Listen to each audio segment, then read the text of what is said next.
bukan ayat yang tertulis, bukan ayat yang tersurat, tapi ayat yang terbentang. Ini ayat yang terbentang.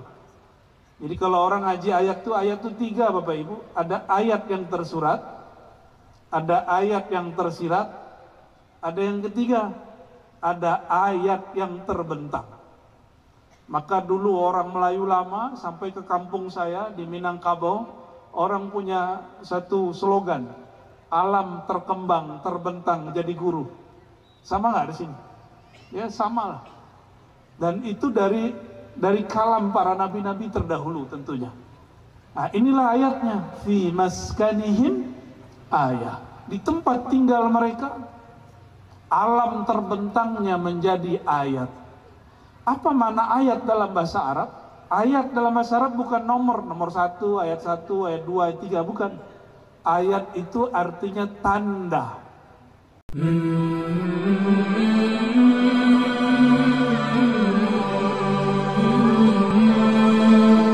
Salam umurnya pendek.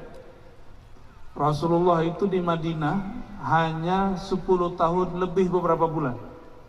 Berarti kalau jabat cuma 2 periode. Tapi buahnya sampai sekarang. Betul nggak? Dan persaudaraan atas nama syahadat ini sangat kuat sekali. Melebihi kuatnya bersaudaranya orang baru punya saudara seibu seayah. Dan itu berkat Nabi Muhammad SAW. Oleh karena itu syukur ini tidaklah sempurna kecuali dengan berselawat kepada baginda Nabi Muhammad SAW. Ini ulang tahun keberapa nih Pak Bupati? 24 ya. Seharusnya Pak Bupati buat ini, Pak Bupati, nikah massal khusus yang umurnya 24. Maharnya dari Pemda. Mungkin tahun depan lah ya. Tahun depan masih kah? Insya Allah kata ibu ya. Allahumma sholli ala sayyidina Muhammad. Tadi qari'ah kita membaca surat. Surat ini sering menjadi buah bibir para ustaz. Surat As-Saba ayat 15. Nanti silakan dicek di rumah ya. Kita bedah ayat ini. Mau serius sedikit? Mau. Nanti di sera-sera serius kita senyum-senyum sendiri ya. Coba senyum dulu. Jangan kebanyakan senyum, nanti dikata orang. A'udzubillahi minasyaitonirrajim. Laqad kana li Saba'in. Sungguh adalah pada negeri Sabak. Ini bicara negeri. Karena negeri ini dibangun, ada berulang tahun, dimakmurkan. Negeri Sabak, fi maskanihim ayah. Di tempat tinggal mereka ada tanda-tanda kebesaran Allah. Sabak itu, Bapak Ibu, ada yang tahu di mana? Sabak itu di mana? Ya, Yaman. Yaman itu bahasa Sabak. Bahasanya boleh disebut bahasa Arab tertua yang masih tersisa. Bahasa Arab sebelum Nabi Muhammad SAW lahir. Nah, ini perlu diperhatikan Bapak Ibu. Nabi Muhammad itu di dalam tubuhnya mengalir 2 nasab, 2 darah. Satu Arab dari sisi ibundanya, neneknya Sayyiduna Ismail punya istri orang Arab. Nabi Ismail anak siapa? Nabi Ibrahim orang Arab atau bukan? Bukan. Nabi Ibrahim bukan Arab, bukan Yahudi, bukan Nasrani, bukan juga orang Natuna. Nabi Ibrahim itu bapaknya orang Arab, bapaknya orang Yahudi, bapaknya orang Nasrani. Bahkan di riwayat yang dinukil oleh Imam Tabari dan Imam Ibnu Katsir, bahwa Sayyidina Ibrahim punya istri yang ketiga. Itu orang dari tanah Asia Tenggara ini, dari negeri Jawi atau negeri tanah Melayu barangkali kalau sekarang disebut. Namanya Sayyidah Qanturah. Namanya siapa? Sayyidah Qanturah. Sayyidah ini kalau dipendek Siti, Sayyidati, Siti Qanturah. Istri pertama Nabi Ibrahim siapa? Siti Sarah dulu. Ya, ibu-ibu kalau bahas begini agak males nih. Padahal bahasa Nabi loh ya. Siti Sarah ini pulang dari Mesir dapat hadiah dari Raja Mesir. Hadiah seorang budak cantik karena diambil dari anak raja-raja daerah yang kalah, diambil anaknya. Nah itulah Siti Hajar. Siti Hajar tadinya masih budak. Karena Siti Sarah tidak kunjung punya anak, maka kata beliau, wahai suamiku, nikahilah pembantuku ini, budakku ini. Maka dibedekakan jadilah istri. Inilah hebatnya nabi-nabi, budaknya jadi istri. Kalau orang sekarang gimana? Istri jadi budak? Jangan ya.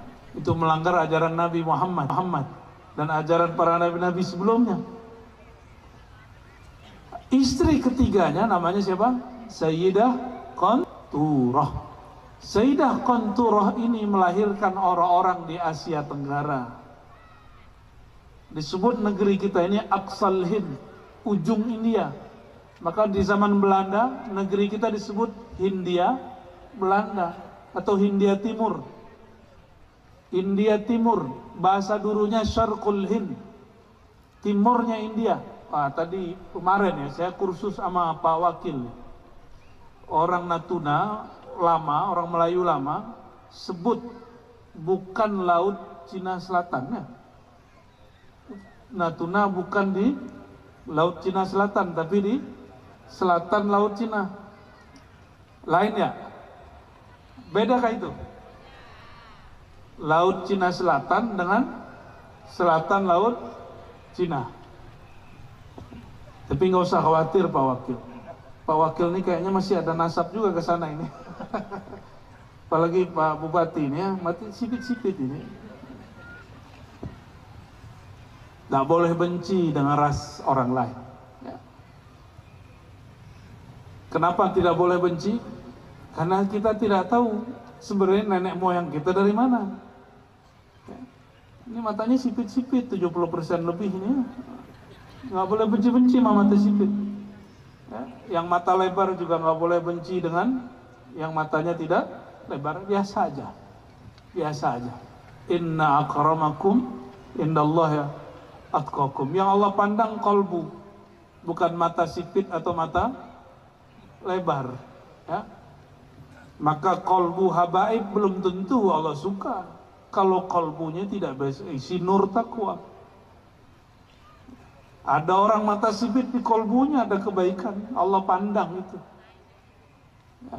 Baik Bapak Ibu yang muliakan Allah, ayat ini berbicara tentang negeri Sabak. Sabak itulah Arab yang sebenarnya. Kalau Nabi Muhammad disebut musta'rab. Apa arti musta'rab? Arab yang sudah campuran. Orang Sabak itu sampai hari ini masih ada yang bicara bahasa Sabak, bahasa Arab lama. Sepintar apapun kiai-kiai di sini bisa bahasa Arab, pasti nggak paham mereka bercakap apa. Ya. Apa kata Allah? Laqad kana li saba'in fi maskanihim ayah. Allah jadikan pada orang Sabak tempat tinggalnya itu ada ayat-ayat Allah. Oh, ada ayat pada alam. Bukan ayat yang tertulis, bukan ayat yang tersurat, tapi ayat yang terbentang. Ini ayat yang terbentang. Jadi kalau orang ngaji ayat itu 3 Bapak Ibu. Ada ayat yang tersurat, ada ayat yang tersirat, ada yang ketiga, ada ayat yang terbentang. Maka dulu orang Melayu lama sampai ke kampung saya di Minangkabau, orang punya satu slogan, alam terkembang, terbentang jadi guru. Sama nggak di sini? Ya sama lah. Dan itu dari kalam para nabi-nabi terdahulu tentunya. Nah, inilah ayatnya, fi maskanihim ayah. Di tempat tinggal mereka, alam terbentangnya menjadi ayat. Apa makna ayat dalam bahasa Arab? Ayat dalam bahasa Arab bukan nomor 1, ayat 1, ayat 2, ayat 3, bukan. Ayat itu artinya tanda. Apa arti ayat? Tanda. Ketika Arab Badui datang kepada Nabi, Arab Badui ini nggak percaya kalau nggak dikasih tanda. Ditanya oleh Rasulullah SAW, wahai Badui, mau kemana engkau? Dijawab oleh Badui, saya hendak mau mengunjungi keluargaku. Lalu Nabi menawarkan, hei Badui, maukah engkau aku tunjukkan jalan yang kebaik? Bertanyalah Badui, apa itu wahai Muhammad? Dia belum panggil Rasulullah. Apa itu wahai Muhammad? Jadi yang suka-suka nyebut Muhammad, saya khawatir dia mungkin alirannya mazhab Badui. Tapi boleh nggak? Boleh, ya nggak apa-apa. Nabi Muhammad nggak marah kok. Paling nggak marah pengikut Nabi Muhammad. Apa kata Arab Badui? Apa itu hai Muhammad? Dijawab oleh Nabi Muhammad SAW, yang baik itu engkau percaya bahwa tiada yang disembah kecuali Allah. Aku adalah Rasul Allah. Apa pertanyaan Badui? Apakah kamu punya ayat? Kalau Arab Badui jangan dikasih ayat Quran. Nabi tidak bacakan ayat Quran. Apa yang dibacakan Nabi? Nabi bicara, ada pohon-pohon di Madinah. Nabi bilang, kamu perhatikan tuh pohon, ada pohon namanya pohon Salma. Aku panggil dia ke hadapanmu, nanti saksikan bahwa si pohon juga ikut bersaksi. Asyhadu an la ilaha illallah wa asyhadu annaka Rasulullah. Kata Arab Badui, coba aja. Kalau engkau betul bisa memanggil itu pohon ke sini, aku percaya kepadamu. Ini Arab Badui, Arab yang tidak terpelajar, nggak sekolah kayak imam kita ini lagi mau selesai doktoral nih ya. Dipanggillah ya Salma ta'ali, wahai pohon Salma, kemarilah engkau. Itu pohon gerak pak jalan. Hadis ini sahih. Datang hadis ini riwayat Imam Darimi dan diperkuat oleh Abu Nu'aim, Baihaqi, semuanya para imam-imam. Itu pohon gerak dan pohonnya mengucapkan syahadat di depan baginda Nabi Muhammad sallallahu alaihi wasallam. Orang Arab Badui matanya melotot. Oh, pohon bisa ngomong. Dan inilah keramatnya sahabat Nabi. Walaupun di Arab Badui langsung diberi keramat. Apa keramatnya? Bisa mendengarkan syahadat pohon. Halo, Bapak? Ada yang pernah dengerin syahadat pohon di sini? Belum ya? Oh, ke gunung dulu, nanti ada alam lain di sana. Ntar ketemu di situ tuh. Ntar ajak pohonnya ngomong, bisa itu.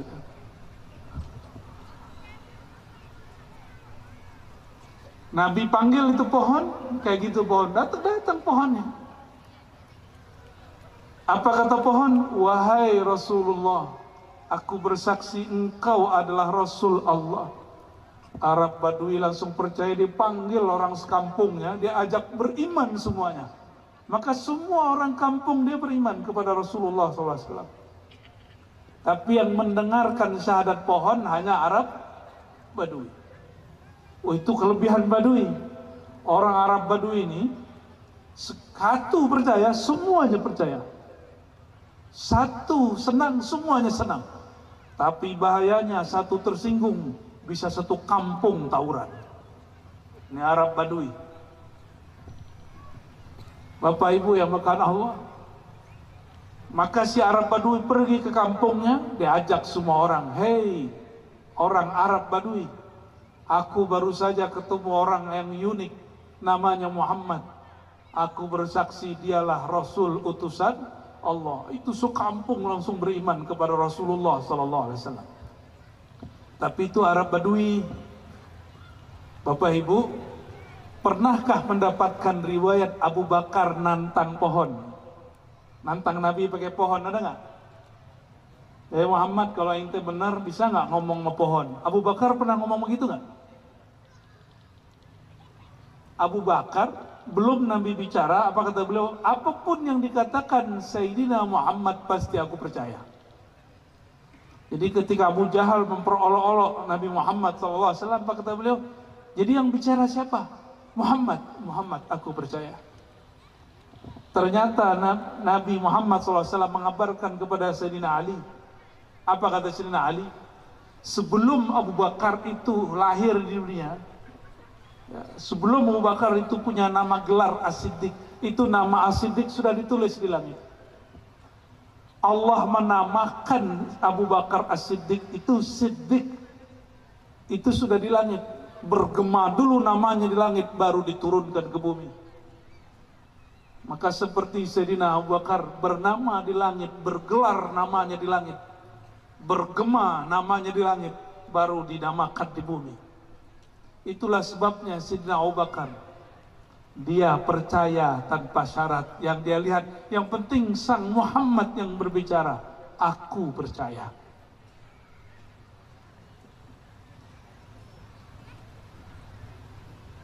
Nah, ayat ini berbicara tentang ayat. Nah, ayat di sini ayat yang terkembang, terbentang, ya. Jadi yang ketiga, ayat pertama apa tadi Bapak Ibu? Ayat yang tersurat. Yang kedua, yang tersirat. Yang ketiga, yang terbentang. Itu bahasa kita. Kalau bahasa Arab lain lagi, ya. Ada ayat yang tertulis, disebut ayat kalami. Ada ayat kauni. Nah, ini ayat kauni, ayat alam semesta. Dan ini sepertinya kampung Sabak itu tidak sesubur Natuna. Nah, ini hati-hati yang tinggal di Natuna. Apa kata Allah? Kami jadikan ayat tanda kebesaran Allah untuk negeri Sabak, di tempat tinggal mereka. Apa ayat yang Allah berikan? Jangan-jangan ayat itu juga ada di sini. Coba perhatikan ayat 15-nya, ya. Surat As-Saba. Jannatani. Jannatani. Kebun-kebun, ada dua kebun. An yaminin, ada sebelah kanan mereka. Wa shimalin, ada sebelah kiri mereka. Bapak Ibu coba lihat. Natuna banyak kebun nggak? Tadi saya ke Batubi. Kiri kanan kebun semua, kebun karet, cuma kayaknya tidak ada yang urus. Benar ya? Sudah jarang ada yang mau urus. Semuanya pengen ikut P3K. Semuanya pengen jadi pegawai negeri. Semuanya ingin menjadi pegawai pemerintahan. Ya boleh, ya. Cuma jangan gitu-gitu semua. Kalau semuanya jadi bupati, terus rakyatnya siapa? Kalau semuanya jadi wakil rakyat, terus rakyat yang diwakili siapa? Kalau semuanya jadi orang pemerintahan, siapa nanti yang ngurusin kebun-kebun itu? Bagi-bagi tugas. Ustadz sekarang udah banyak juga yang berpolitik. Kalau semua ustadz berpolitik, siapa lagi yang ngurus masjid? Karena kalau saya nih contoh, saya nyalek nih Bapak, maka saya ceramah, orang sudah curiga, ini kampanye ini, ya kan? Wah, ini lahar beratnya kita jadi ustadz ini, nggak bisa nyalek sembarangan Pak. Mungkin ada ustadz yang nyesal ini, ya, jadi ustadz. Tapi juga ada caleg yang kurang ajar Pak. Tahu nggak caleg kurang ajar? Mau kasih tahu? Mau kasih tahu? Ada majelis pengajian, dia numpang. Pas pengajiannya mulai, dia pulang. Itu namanya caleg kurang ajar, ya. Tapi insya Allah yang hadir ini tidak kurang ajar, ya. Alhamdulillah. Ya. Ada yang begitu nggak di sini? Ada? Mana orangnya? Ya.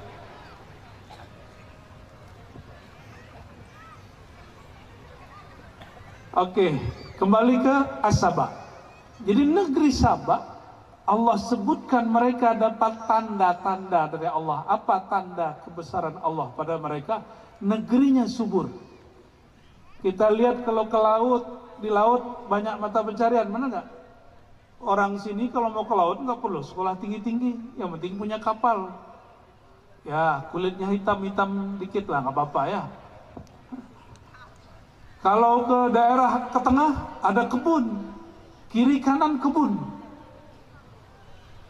Maka tanda-tandanya orang Natuna, ayat-ayat Allah pada orang Natuna, tidak hanya kiri kanan kebun. Ketika dia melihat ke laut, di sana juga ada mata pencarian yang diberkahi oleh Allah SWT. Ini yang nelayan banyak nggak Pak?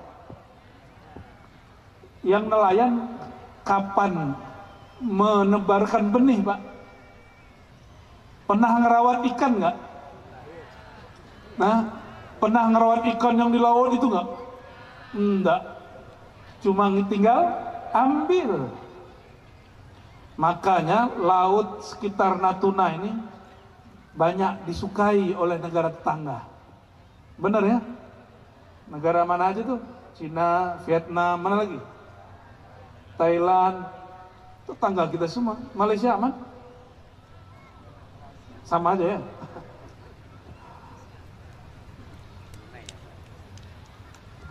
Itu nelayan-nelayan yang bekerja, mohon maaf, saya harus mengingatkan itu. Kebetulan saya punya mertua, almarhum baru meninggal, itu punya beberapa kapal besar-besar. Laut itu 3 minggu, 2 minggu baru pulang. Di Tuban sana, Jawa Timur. Itu mereka tidak pernah beternak ikan, tapi manen ikan.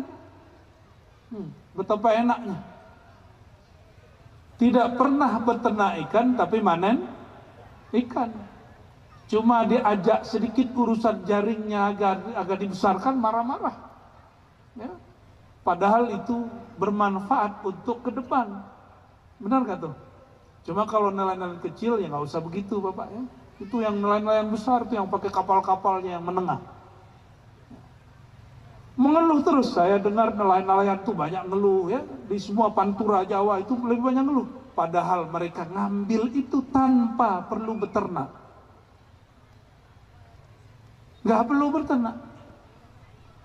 Karena kurang bersyukur, coba aja lihat nanti. Ya. Nanti pos musim paceklik, makan teri.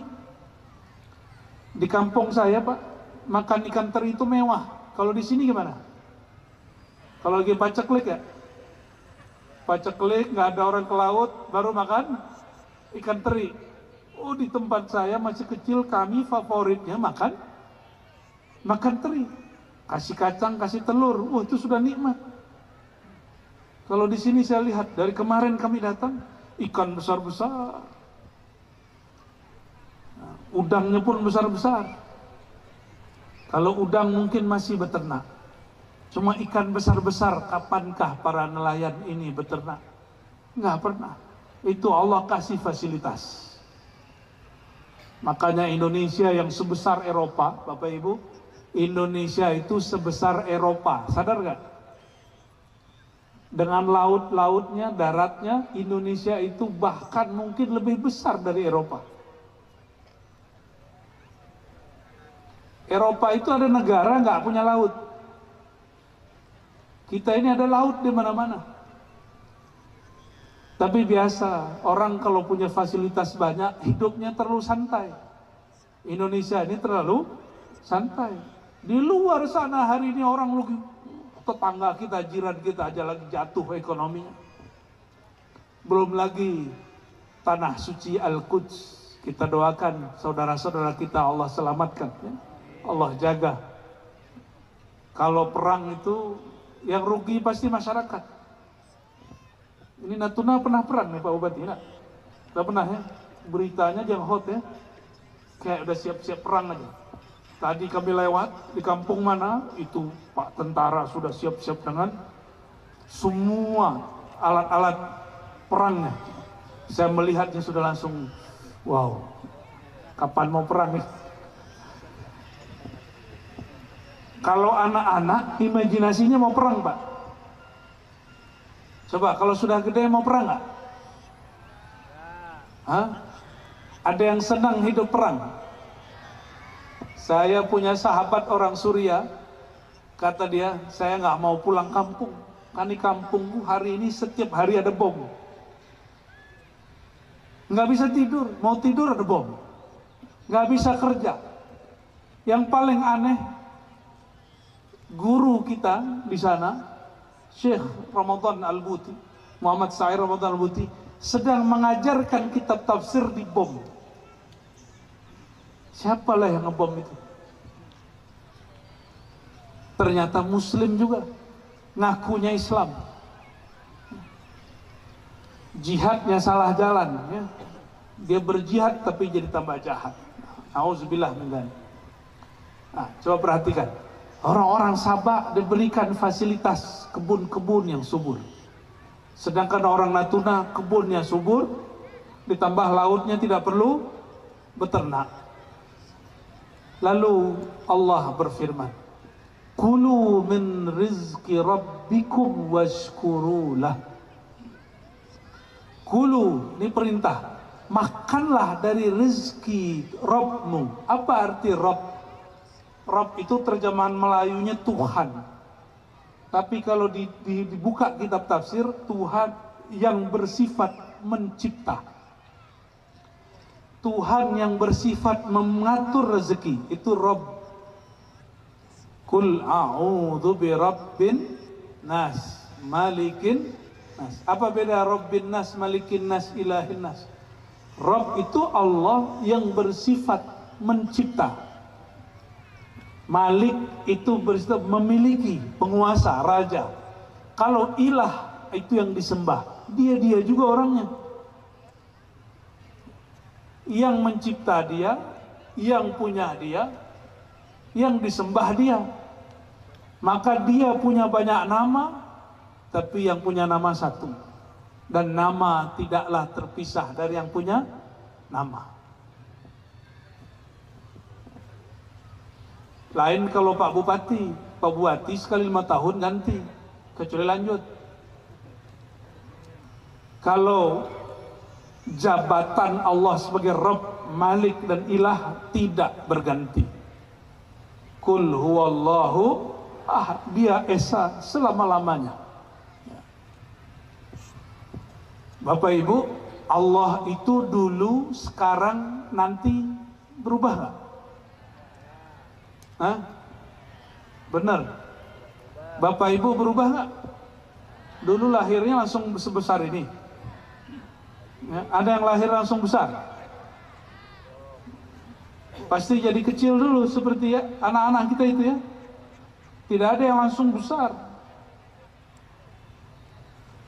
Kecil, anak-anak, remaja, dewasa sekarang sudah mulai keriput. Kalau sudah mulai keriput, dia mulai turun. Kalau dia mulai turun, dia pengen balik ke tanah. Berarti diri kita bukan yang tubuh ini. Ada diri yang lain yang meneruskan perjalanan ke alam lain. Nah, tubuh ini dicipta. Nah, tubuh ini disebut marbub. Allah itu Rabbin nas, Rabbikum. Kulu min rizki Rabbikum. Makanlah dari rizki Tuhanmu. Jadi yang jamin rezeki siapa? Pak Bupati apa Allah? Saya sering nanya ini, mungkinkah Allah salah kirim rezeki? Berarti Allah ini kalah sama pos, sama JNE. Orang kalau kirim barang lewat JNE, apalagi pos, apalagi di sini. Niki, ini bukan iklan nih, karena sering lihat aja nih ya. Itu kalau ditulis namanya, jalannya, nomor rumahnya pasti sampai, benar nggak? Pasti sampai. Masa Allah kalah kirim rezeki, mengalahi pos dan lain sebagainya itu? Kok ada di kantor, di tempat bekerja, di tempat berdagang, orang berpikir, aku yang bekerja kok dia yang naik pangkat? Nah, ada nggak begitu?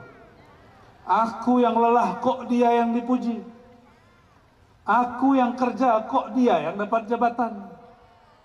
Ada yang ngomong begitu nggak? Itu orang nggak kenal dengan Rob. Berarti baca Fatihahnya baru di lisan, belum pakai kolbu. Bismillahirrahmanirrahim. Alhamdulillahi Rabbil Rabb, yang menciptakan, yang memberi rezeki, yang ngatur rezeki. Itu walaupun bapak ibu duduk berdua, itu rezekinya nggak keganti, nggak ketuker. Anak kita kembar, anak kita 1, 2, 3, itu rezekinya nggak ketukar. Bahkan suami istri yang tidur bersama setiap malam, itu rezekinya tidak tertukar. Apalagi kita satu kantor, apalagi sama-sama dagang. Jadi nggak perlulah orang-orang itu iri dengki sebenarnya kalau faham mengenal ma'rifatur Rabb, ma'rifatur rububiyah, mengenal bahwa Allah ini maha mencipta dan mengatur rezeki. Itulah sebabnya Bapak Ibu, Imam Junaid, Imam Salafus Saleh, Imam Ahlus Sunnah, Sufi. Nah ini perhatikan, ini banyak orang ngomong sekarang Sufi itu nggak ada di zaman Salafus Saleh. Enggak, itu nggak tepat. Imam Junaid wafatnya 297 Hijriah, itu masa Salaf. Salaf itu zaman 3 abad pertama. Beliau mengatakan ilmu ini, ilmu rohani, ilmu tasawuf ini musyabbakun bil kitabi was sunnah. Di riwayat kedua muqayyadun bil kitabi sunnah, selalu berkait erat dengan kitab dan sunnah. Apa kata beliau? Awwalu ibadah, ibadah pertama itu adalah ma'rifatullah, mengenal Allah.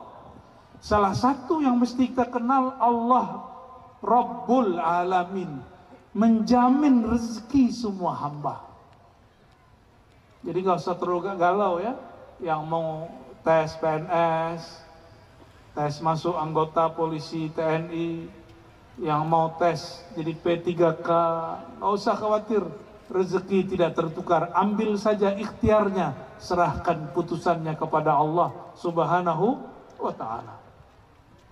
Nah ini maknanya, kulu min rizki rabbikum, makanlah rezeki Tuhanmu. Jadi perintah Allah itu kalau nyuruh makan berarti menyuruh juga cari cara supaya makan. Cari cara supaya makan. Jadi perintah makan di Quran itu juga perintah bekerja. Kata Nabi SAW, sebaik-baik usaha makan adalah usaha dan makannya Nabi Daud. Kenapa? Dia usaha sendiri, lalu dia makan hasilnya. Tapi tunggu dulu, ada 2 orang datang kepada Rasulullah SAW. Satu ngaji aja. 2 orang ini bersaudara, yang satu lagi bekerja. Selesai sahabat ini ngaji, yang bekerja datang. Apa kata dia? Wahai baginda Rasulullah, ini saudaraku yang suka ngaji ini, dia tidak bekerja. Yang nanggung makan dia, orang dulu makannya 2 kali sehari. Orang Natuna berapa? 3. Waduh, melebihi orang Sabah itu. Melebihi sahabat Nabi. 3 kali ya? Benar. Paginya pakai apa? Nasi. Siang nasi. Malam nasi. Pantesan sakit gula. Bapak Ibu yang berkahan Allah, itu sahabat ngomong begini, wahai Rasulullah, itu yang ngaji-ngaji dengan engkau itu, makannya aku yang tanggung. Apa kata baginda Rasulullah SAW? Wahai sahabatku, la'allaka turzaq bihi. Tahukah kamu sukses itu bisa jadi karena berkat dia ngaji itu. Karena berkat dia engkau tanggung. Nah inilah rahasia kita nanggung anak yatim, nanggung fakir miskin. Kalau Pak Kemenak suka nyebut kata J. Ada yang bisa tebak? J-A-N-D-A. Jando. Pak Kemenak ini ya, lidahnya agak genit sedikit. Alhamdulillah, kalau Pak Kemenak lidahnya nggak genit nggak bisa ceramah. Jadi kalau naik mimbar diam aja. Assalamualaikum warahmatullahi wabarakatuh, diam. Nah, repot juga kita. Ya. Alhamdulillah. Kulu min rizki rabbikum.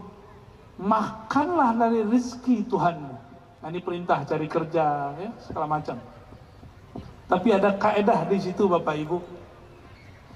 Kapan makan itu menjadi dahsyat? Kalau engkau melihat bahwa itu rezeki Tuhanmu.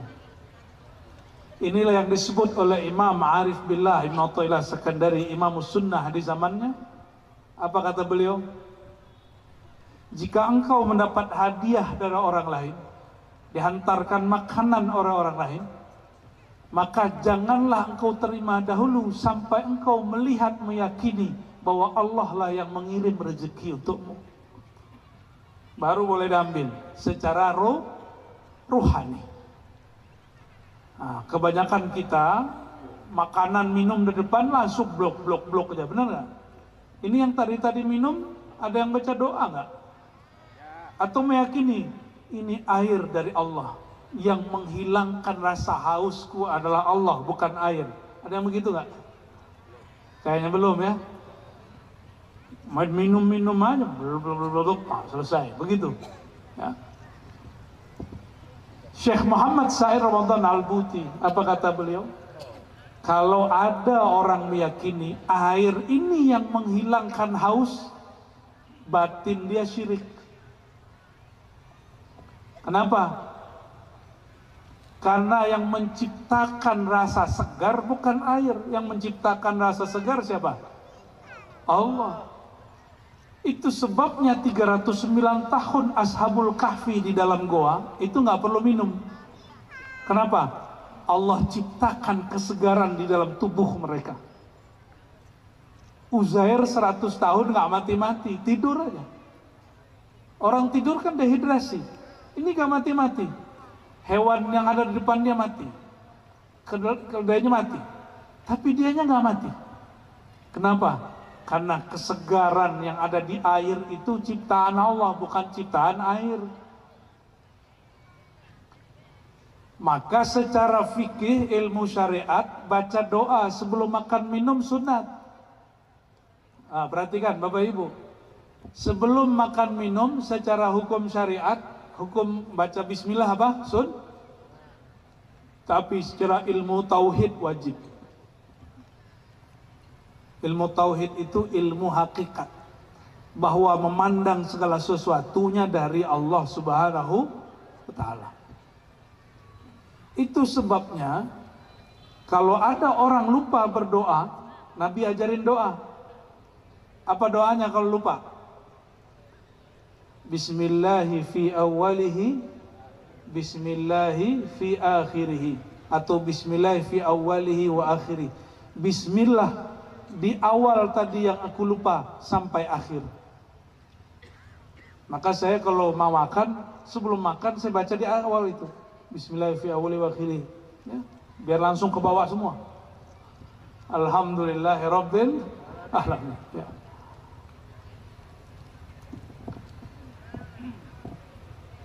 Ini coba mulai Bapak Ibu, mulai kalau makan minum, iktikadkan bahwa kenyang itu Allah yang ciptakan. Sederhana ya.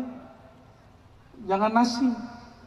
Kalau orang meyakini nasi yang mengenyangkan, dia jadi tamak. Itulah sifat tamak, loba muncul. Orang yang kemudian tamak sekali, bersahwat sekali. Sekarang naik kelas sedikit. Duit bahagia. Yang bikin bahagia duit atau yang menciptakan bahagia Allah? Tapi, pasti pakai tapi. Tapi kalau nggak ada duit kita nggak bisa bahagia gitu ya. Karena orang hari ini berpikir duit itu pencipta kebahagiaan tanpa dia sadari. Sekarang orang apapun yang bisa mendapatkan duit dia kejar. Menghalalkan segala cara. Kita doakan pemimpin-pemimpin kita dijaga Allah. Amin ya rabbal alamin. Ya. Karena itu ujiannya bisa kapan saja itu. Kapan saja bisa datang. Kalau Bapak Ibu ini sebagian besar ujiannya nggak berduit. Kalau Pak Bupati, Wakil Bupati, wakil rakyat kita ujiannya ditimpukin duit. Itu ujian mereka. Beda makom, beda ujian. Ya. Kulu min rizki rabbikum. Makanlah kamu, minumlah kamu dengan memandang bahwa semuanya adalah rizki dari Allah Subhanahu wa ta'ala. Ada kalimat setelahnya. Washkurulah. Dan bersyukurlah lahu karenanya. Nih perhatikan. Mohon maaf para ustadz. Kebanyakan ustadz itu menyebutkan ayat la in syakartum la azidannakum. Pak Kemenak nih jagonya nih ya. Ya teman-teman Pak Kemenak lah itu ya. Biasanya ustadz-ustadz ini nanya, mau nambah rezeki nggak? Pasti jawabnya benar Pak. Mau tambah rezeki? Mau tambah nikmat? Pasti semuanya mau. Maka kata ustadz dibacakan ayat ini. Kalau mau tambah nikmat, tambah rezeki, bersyukurlah. Coba perhatikan, ini kalimat mirip dengan kalimat yang berikut ini. Coba dengerin, ya. Mau dapat tunjangan tambahan nggak? Kalau mau, ayo kerja lembur. Mirip nggak? Beda dengan ini. Ya. Perhatikan yang ketiga. Sayang sama Pak Bupati nggak? Kalau ya, ayo kita bersamain dia, berjuang sampai ke pelosok-pelosok. Beda loh Pak. Ya. Mau membersamai para pemimpin, para ulama, umarok nggak merawat rakyat? Mau, nggak perlu sebut gaji di situ. Ya. Nah, beda kalimat itu. Oke, sekarang saya ganti kalimatnya. Tadi mau tambah rezeki, syukur. Berarti bersyukurnya supaya tambah rezeki. Saya mau tanya lagi Pak, rezeki itu Tuhan atau bukan? Rezeki itu Allah atau bukan? Ayo yang kencang, rezeki itu Allah atau bukan? Maka orang yang bersyukur karena ini tambah rezeki, dia belum bersyukur karena Allah. Washkurulah, ayatnya begitu. Bersyukurlah kamu karena Allah, bukan karena tambah rezeki. Terus gimana cara memahami surat Ibrahim itu? La in syakartum la azidannakum itu. Ayat favoritnya buya-buya, ustad-ustad, tuan-tuan guru ini. Jika engkau bersyukur, akan aku tambah nikmatnya. Tidak usah dibalik, kata Imam Syafi'i, ibda bima bada Allah. Begitu beliau menjelaskan banyak hukum. Kita pakai juga kaidah itu. Mulailah dari yang Allah mulai, jangan dibalik. Sekarang dibalik. La in syakartum, jika kamu bersyukur, aku tambah nikmat. Ama ustaz dibalik, mau tambah nikmat, syukurlah. Padahal ayatnya mengajarkan apa? Jika kamu bersyukur karena Allah, untuk Allah, pasti Allah tambah nikmatnya. Saya datang ke Pak Bupati, saya puji-puji, ke Pak Wakil saya puji-puji, ke Pak Ketua DPRD saya puji-puji, supaya proposal saya jebol. Gimana? Ngasih proposal terus puji-puji. Jadi niatnya muji itu apa? Supaya proposal itu, kalau beliau ini tahu niat saya, itu senang nggak? Senang nggak Pak? Hah? Ar-Razi ini datang, puji-puji kerjaan kita, prestasi kita. Ternyata bawa proposal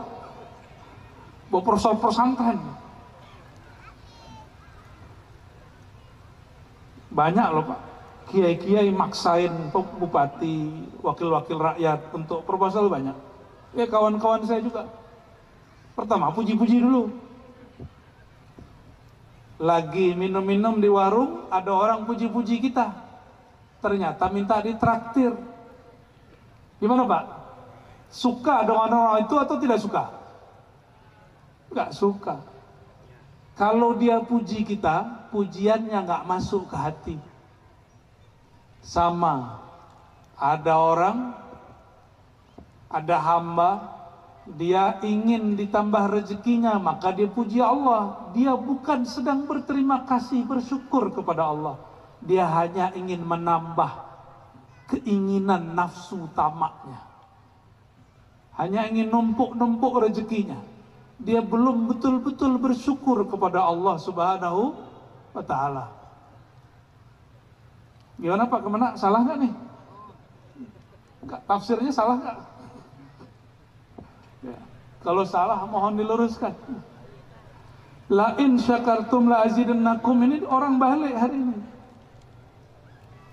Seharusnya bersyukurlah kamu, nikmat pasti bertambah, jangan dibalik. Ya, ingin tambah nikmat, bersyukurlah kamu. Itu namanya syukur cari proposal. Syukur proposal begitu. Ya. Sayang sekali banyaklah hamba-hamba Allah begitu setiap hari. Karena ada hajat dia sholat, karena ada hajat dia puasa. Temu ibu-ibu, saya tanya, lagi puasa apa Bu hari Rabu? Saya lagi mempuasakan anak saya, mau ujian P3K. Kalau seandainya anaknya nggak ujian, dia nggak puasa-puasa. Pernah diundang juga tasyakuran. Ternyata bukan tasyakuran. Saya tanya, ini acara apa Bu? Ini nazar. Anak saya lolos masuk universitas favorit. Seandainya anaknya nggak lolos, dia nggak buat tasyakuran. Maka Nabi mengatakan jangan suka bernazar. Karena nazar itu kebanyakan muncul dari hamba yang pelit. Kalau Allah tidak kasih, dia nggak sedekah. Kalau Allah tidak jadikan, dia nggak mau beramal. Nah, orang-orang hari ini banyak begitu. Ya? Bapak Ibu ya, bukan Allah. Jadi apa makna washkurulah? Bersyukurlah karena Allah. Saya datang ke Pak Bupati, Pak Wakil, ya, wakil-wakil rakyat saya ini. Bapak ini orang baik. Bapak ini prestasi ini. Sebutkan betul-betul dari hati. Lalu saya kritisi mana yang perlu dikritisi, saya puji mana yang perlu dipuji. Pasti besok-besok beliau undang saya lagi. Karena nggak bawa proposal. Karena berbicara apa adanya. Bayangkan Bapak Ibu, jangankan Allah. Sekelas manusia Pak Bupati, bahkan kita punya kawan, kita mandang isi hati dia. Lagi di warung, ada yang puji tapi tidak dari hati. Kita bilang, dia ini buat-buat. Coba perhatikan. Ternyata kita ini sudah berhukum dengan hukum hati, hukum kolbu, hukum rohani, walaupun bukan sufi. Lebih senang orang jujur atau pembohong? Jujur itu bab tasawuf. Sidq bahasa Arabnya. Bapak Ibu, senang pemimpin yang adil atau yang zalim? Al-adalah, az-zulm itu dalam bab tasawuf. Bab rohani.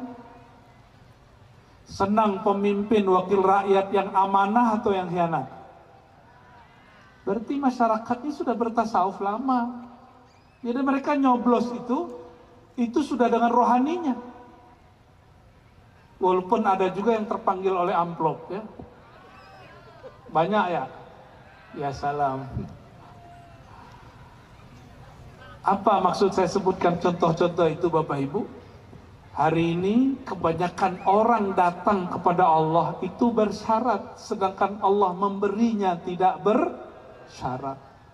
Kita ini maunya bersyukur supaya ditambah, padahal Allah itu maunya kita bersyukur, tidak perlu ada niat-niat begitu.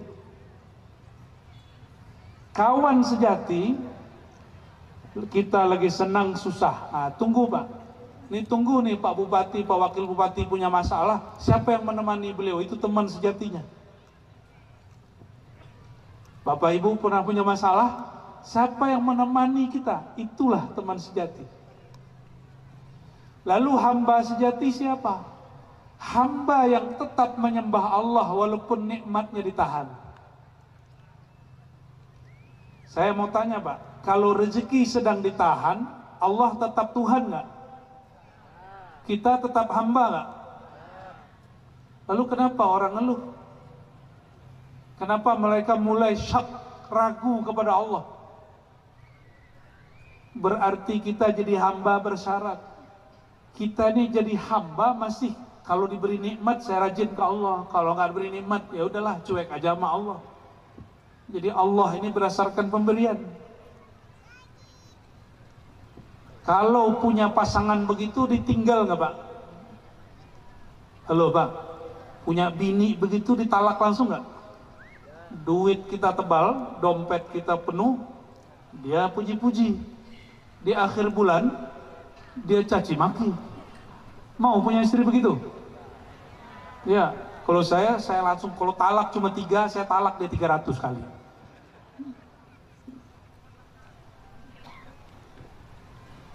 Jadi washkurulah, bersyukur kepada Allah apa adanya, kita sebagai hamba, Allah sebagai Tuhan pencipta. Nah, itu baru disebut bersyukur. Jadi syukur dibagi dua, ada syukur karena nikmat, ini syukur bersyarat. Ada orang bersyukur kepada sang pemberi nikmat, inilah syukur ahli hakikat. Inilah syukurnya Nabi Muhammad sallallahu alaihi wasallam. Mau syukur Nabi Muhammad bukan? Nah, mulai malam ini kalau berterima kasih kepada Allah, kalau mau sholat tahajud, kalau sholat witir, sholat duha, bukan lagi karena ingin mengejar rezeki. Mengejar rezeki kerja aja, jangan pakai ibadah. Kata Imam Syazili, salah satu ciri-ciri hamba yang dimurkai Allah, dia beramal-amal akhirat, dia pakai tujuannya untuk dunia. Ya, dia pakai amal akhirat tujuannya dunia. Maka tadi siang saya sampaikan, pencitraan itu boleh, yang penting dia mencitrakan yang baik, yang tulus. Mencitrakan itu salah satu cara Allah juga. Allah mencitrakan keindahannya dalam diri Sayyidina Adam, Sayyidina Muhammad sallallahu alaihi wasallam, tapi dengan apa adanya.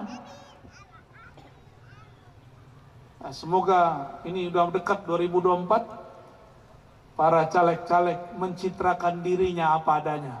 Amin ya Rabbal. Kata Ibnu Athaillah, Bapak Ibu, subhana, sungguh hebat, man satara, ya, siapa yang menutupi si hamba, ya, bijamali sitrihi, ya, dengan keindahan sifat-sifatnya. Jadi seandainya kita ini tidak ditutup oleh Allah dengan keindahan sifatnya, orang pasti lihat aib kita. Coba Bapak Ibu lihat diri kita masing-masing. Masing-masing kita punya aib bukan? Punya aib. Seandainya itu yang ditampakkan oleh Allah, betapa malunya kita. Jadi sekarang ketika aib itu ditutup, siapa yang menutup? Allah. Dengan apa Allah menutup? Bijamali sitri, dengan sifat sitriyahnya, keindahan sifat sitriyahnya. Ya. Maka mohon maaf nih para pemimpin, wakil rakyat atau siapapun yang bekerja, jika ada orang puji kita, itu dia bukan lagi puji kita, dia lagi puji sifat Allah yang Allah tempelkan pada kita. Jadi kalau kita, saya kira sudah mau. Ini mbak-mbak saya tanya nih. Di sini mbak-mbak ini panggilnya apa nih? Kakak-kakak. Kakak-kakak yang cantik ini pernah dulu buat muka cantik nggak? Atau dari sananya? Siapa yang buat? Orang tua? Ibu yang buat anak cantik? Ya. Berarti kalau seorang perempuan cantik dipuji cantik, yang sedang dipuji siapa sebenarnya? Allah. Sifat itu sudah mulai ditutup-tutup, dibuka-buka. Bukan ditutup lagi, dibuka. Tambah umur, keindahan wajah mulai hilang. Benar nggak? Di saat itulah suami istri, jika dia cintanya kepada rupa, pernikahannya rusak.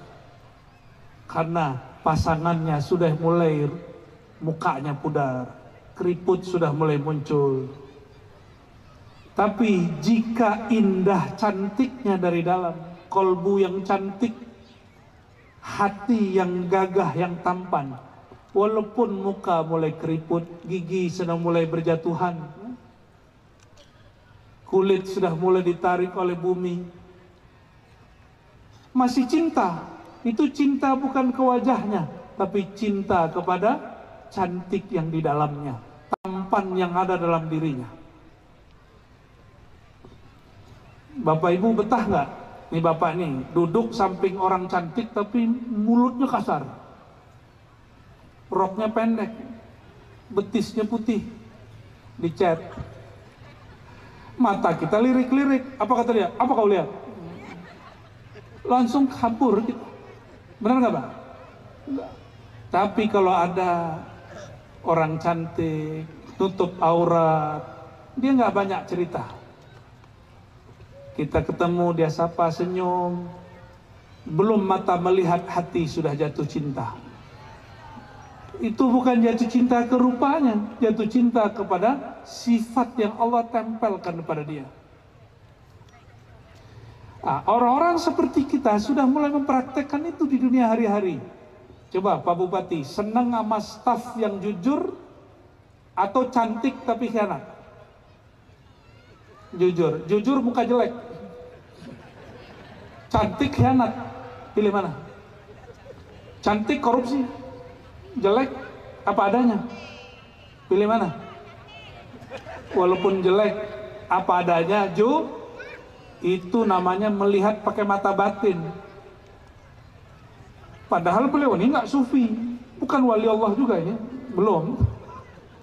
Tapi sudah berhukum dengan hukum ruhani, hukum hati, hukum ma'rifat, hukum hakikat. Apa itu? Saya suka kepada orang amanah dan jujur. Betul nggak? Senang dengan staf yang setia. Staf setia itu bukan staf cantik, staf gagah. Jadi kita ini sudah dari sananya berpikir secara rohani.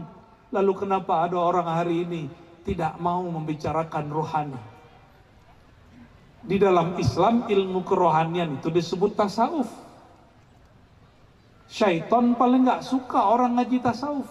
Maka ada ahli tasawuf dibelokkan sesat. Ada orang belum ngaji tasawuf, sudah ditakut-takuti, nanti kamu gila. Akhirnya nggak jadi ngaji tasawuf. Saya sering nanya nih Bapak Ibu, syukur. Bab syukur coba yang belajar di pesantren, tanya Pak Kemenang. Adakah bab syukur di kitab fikih? Bab syukur adanya di mana? Kalau di kitab fikih bab pertama taharah bersuci. Terakhir bab muamalat.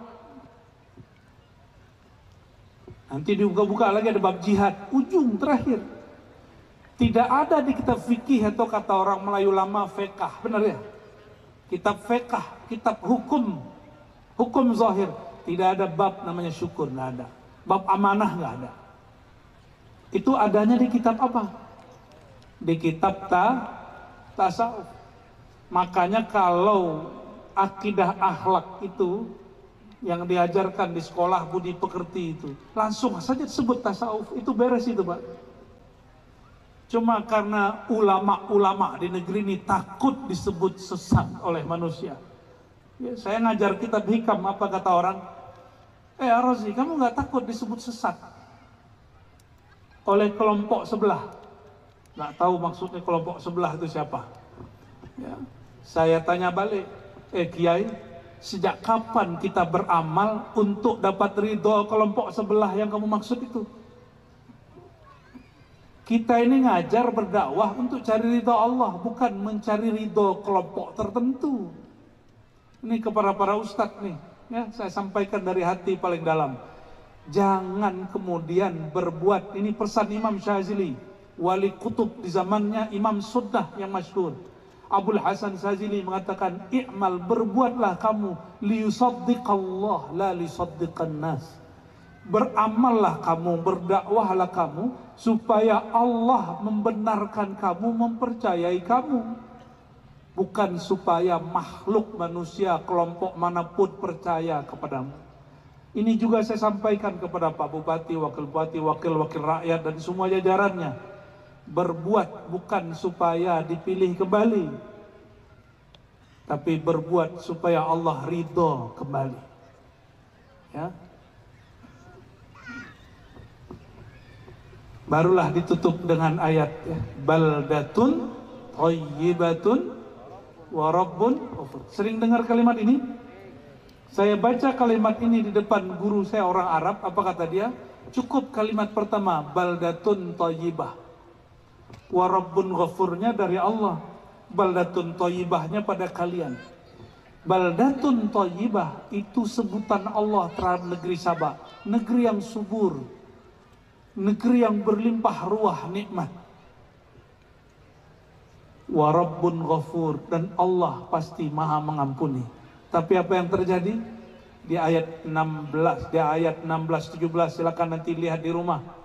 Mereka kufur nikmat kepada Allah, maka Allah tenggelamkan mereka, hanyutkan mereka dengan sailul aram, ya, dengan banjir bah yang besar sekali. Ini Natuna ini dikelilingi oleh air semua. Kalau tidak bersyukur kepada Allah, mungkin air tidak naik, tapi mungkin nanti peluru yang naik di atas. Ya, semoga Kabupaten Natuna dan sekitarnya, wabil khusus tempat kita ini, dan secara umum negara Indonesia dan negara Muslim dimanapun berada, Allah jadikan baldatun thayyibah. Allah jadikan hamba-hambanya hamba yang bersyukur, hamba-hambanya bertauhid kepada Allah Subhanahu wa ta'ala. Untuk para pemimpin kita, untuk orang-orang yang dulu membangun negeri ini, ulama-ulama yang berjasa membangun rohani bangsa kita ini, wabil khusus pendahulu-pendahulu di Natuna. Ya, sini siapa yang bangun negeri dulu, Pak Bupati? Nama yang bangun kota ini dulu? Datuk Kaya. Ada nama kecilnya? Wan Muhammad Benteng. Kepada ruhaniah beliau, keluarganya, dan orang-orang yang berjuang bersama beliau, dan keturunannya, dan semua rakyat beliau, kita kirimkan suratul Fatihah. A'udzubillahi minasyaitonir rajim.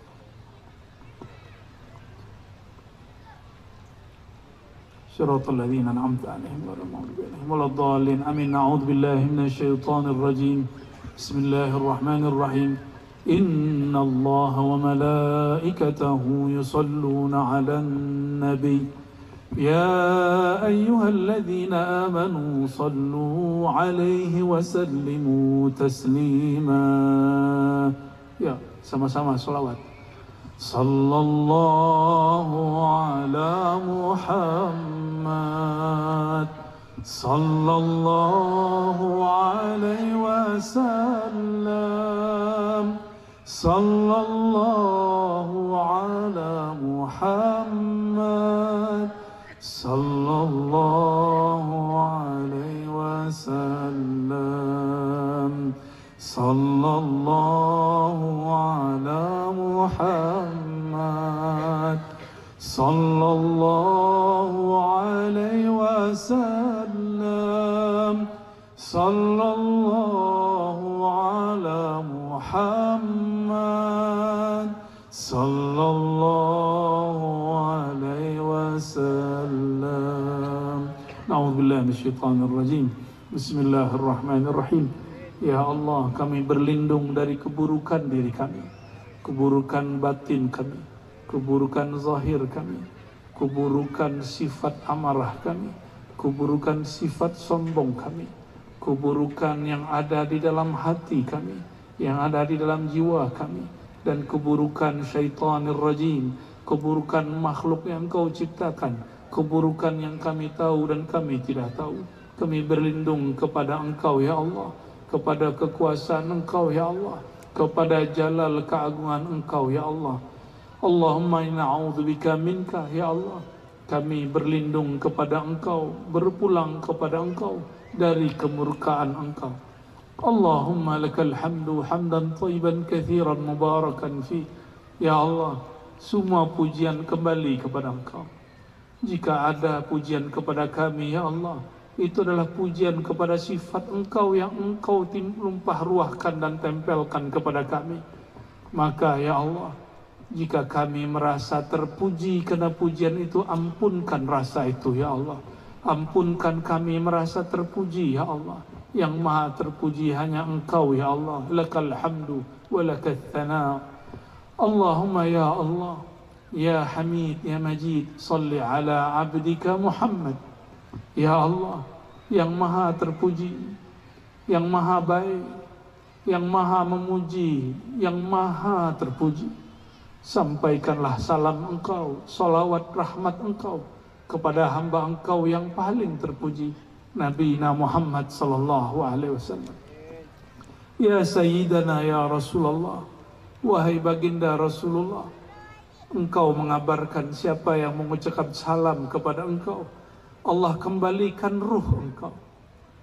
Maka ya Allah, izinkan kami mendapatkan jawaban salam daripada ruh baginda Nabi Muhammad sallallahu alaihi wasallam. Assalatu wassalamu alayka ya sayyidi, ya sayyidana ya Rasulullah. Wahai baginda Rasulullah, mohon diterima salam dan doa salawat dari kami, dari umat Engkau yang sudah jauh berjarak daripada Engkau. Allahumma ya nur, Allahumma ya nur, ij'alna nuran anwara. Ya Allah, jadikan kami ini yang gelap ini, pikiran kami yang banyak dosa ini, hati kami yang banyak noda ini, yang masih menyimpan kebencian-kebencian di hati, yang masih merasa paling benar dibandingkan yang lain, yang masih merasa lebih suci daripada yang lain. Ya Allah, keangkuhan ini adalah noda yang berat kami bersihkan ya Allah. Tahhir qulubana binuri nabiyyika. Maka ya Allah, bersihkan hati kami dengan nur Engkau ya Allah. Allahumma ja'al fi sam'ina nura, Allahumma ja'al fi asma'ina nura wa fi absarina nura. Ya Allah, izinkan nur Engkau mengalir juga pada pandangan kami, sehingga pandangan mata kami juga memandang dengan mata batin kami, sehingga kami mampu melihat kebenaran yang Engkau tunjukkan. Allahumma ya Allah, ya muqallibal qulub, wahai yang mengubah isi hati kami. Ya Allah, hati ini masih kurang baik ya Allah. Maka mohon setelah pengajian ini ya Allah, ubahlah hati kami yang masih keras itu menjadi lembut, hati kami yang mudah pemarah itu menjadi penyabar, hati kami yang masih pamrih menjadi lebih ikhlas. Allahumma ya Allah, tolong jadikan kami bersaudara ya Allah.